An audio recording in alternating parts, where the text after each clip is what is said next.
আপনি কি এমন কোনো গল্পের খোঁজে আছেন যা আপনার চিন্তাভাবনা পুরো বদলে দেবে? আজ কথা বলছি এমন এক মাস্টারপিস নিয়ে যা আমি বলবো মরার আগে অন্তত একবার হলেও আপনার দেখা উচিত। শুরুতে মনে হয়েছিল এটি একটি সাধারণ চিল মুডের অ্যানিমে, কিন্তু গল্পের শুরুতে যখন নায়ক শিনপেইয়ের স্বপ্নে একটি রহস্যময় মেয়ে আসে, সেখান থেকেই শুরু হয় এক অদ্ভুত জার্নি। বিশ্বাস করুন, মাত্র 10 থেকে 15 মিনিট দেখার পরেই আমার মাথা পুরো ঘুরে গিয়েছিল।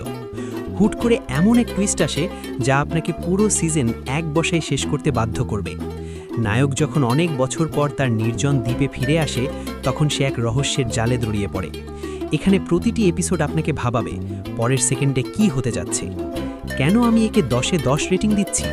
কারণ এর রাইটিং এতটাই নিখুঁত যে এর আগে আমি এমন কোনো মাস্টারপিস পাইনি যা আমাকে এভাবে প্রতিটা মুহূর্তে অবাক করেছে। এখানে কোনো সাধারণ মার্ডার মিস্ট্রি নেই, আছে হাড় হিম করা এক বাস্তবতা। অ্যানিমেটির নাম হলো সামার টাইম রেন্ডারিং। কোনো ট্রেইলার বা স্পয়লার না দেখে জাস্ট প্রথম এপিসোডটা শুরু করুন। কথা দিচ্ছি, শেষ না করে আপনি উঠতে পারবেন না।